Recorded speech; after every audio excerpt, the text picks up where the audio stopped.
গত সোমবার হাইকোর্টের নির্দেশে প্রায় 26,000 চাকরি বাতিল হয় এবং 2016 পুরো প্যানেলই বাতিল করে দেয় হাইকোর্ট। এবার সেই নির্দেশই আপাতত বহাল থাকলো সুপ্রিম কোর্টে। শুধু অতিরিক্ত শূন্য পদ নিয়ে সিবিআই তদন্তে অন্তর্বর্তী স্থগিতাদেশ। আগামী সোমবার পর্যন্ত এই স্থগিতাদেশ সর্বোচ্চ আদালতের।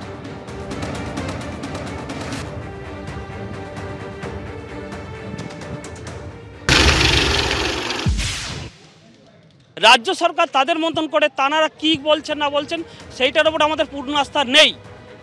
কারণ হচ্ছে যে তার জন্যই তো আমরা আলাদাভাবে দাখিল করছি। আস্থা নেই মানে হচ্ছে স্কুল সার্ভিস কমিশন তো স্টেট গভর্নমেন্টেরই একটা সংস্থা, স্বশাসিত সংস্থা। তাহলে স্বশাসিত সংস্থা স্কুল সার্ভিস কমিশন যদি তাদের ওএমআরএ স্ক্যান করে কারা যোগ্য অযোগ্য পুরো লিস্ট কোর্টের কাছে দিয়ে দিত, তাহলে কিন্তু আজকে রায়টা এইরকম হতো না। আমাদের ধারণা যে যোগ্য অযোগ্য লিস্টটা হলে আজকে এই রায়টা হতো না। যেহেতু হয়নি, সেই জন্য আমরা স্কুল সার্ভিস কমিশনের কাছে আমাদের দাবি থাকবে, সেটা যে কোনোভাবে আমরা ডেপুটেশন হোক বা আমরা পরবর্তী পদক্ষেপ স্থির করব। এখন আমরা স্থির করিনি, আমরা আলোচনার মাধ্যমে আমরা স্থির করব পরবর্তী পদক্ষেপ কী হবে। মূলত আমাদের একটাই লক্ষ্য, যারা আমরা যোগ্য শিক্ষক শিক্ষিকা তারা যেন আইনের মাধ্যমে সুপ্রিম কোর্টে আমরা সমহিমায় আবার কাজে পুনর্বহাল থাকতে পারি, তার সুবিচার পাই। তার জন্যই আমরা সুপ্রিম কোর্টের কাছে আপিল করেছি। যোগ্য এবং অযোগ্যদের সত্যি আর আলাদা করার জায়গা তৃণমূল কংগ্রেস পরিচালিত এসএসপি রাখেনি এবং যোগ্যদেরকে ওই অযোগ্যদের সাথে যুক্ত করে দিয়েছে। তার ফলে আজকে 5,000 অযোগ্যের সাথে সাথে প্রায় 20,000 21,000 যোগ্য মাস্টারমশাই দিদিমণিরা তারা তাদের ভুক্তভোগী হতে হয়েছে।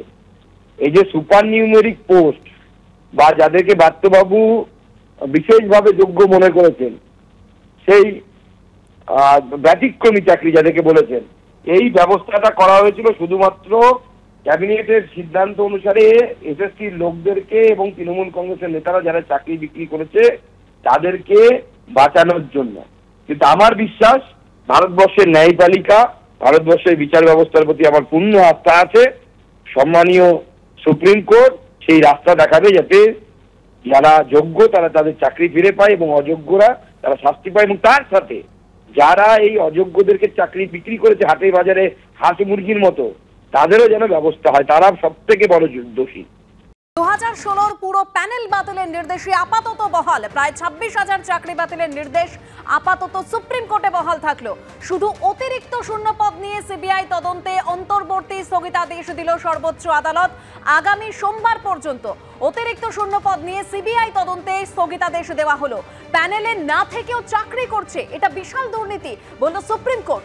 নষ্ট করে দেওয়া হয়েছে সমস্ত ওয়েমার্কশিট। কিভাবে যোগ্য অযোগ্যদের আলাদা, কিভাবে যোগ্য অযোগ্যদের আলাদা করা যাবে প্রশ্ন দেশের প্রধান বিচারপতির। দুর্নীতির সুবিধাভোগী কারা সেটা খুঁজে বের করতে হবে। ওয়েমার্কশিট নষ্ট উপায় না থাকাতেই হয়তো হাইকোর্টের সিদ্ধান্ত। হাইকোর্টের ডিভিশন বেঞ্চের রায়ের একটি অংশে সুপ্রিম কোর্টের স্থগিতাদেশ। সৌভিক মজুমদার আমাদের সঙ্গে এই মুহূর্তে সরাসরি রয়েছে। সৌভিক, তোমার থেকে আরো একবার জানতে চাইবো আজ আদালতে ঠিক কি হলো।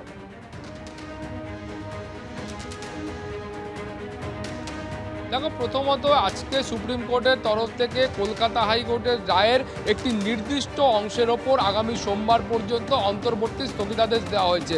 এখন রায়ের এই অংশে বলা হয়েছিল যে ক্যাবিনেটের সিদ্ধান্তে এই অতিরিক্ত শূন্যপদ বা সুপার নিউমারারি পোস্ট তৈরি করা হয়েছিল, সেই বিষয়ে সিবিআইকে তদন্তভার দেওয়া হলো এবং সিবিআই প্রয়োজন বোধ করলে যে কাউকে হেফাজতে নিয়ে তারা জিজ্ঞাসাবাদ করতে পারবে।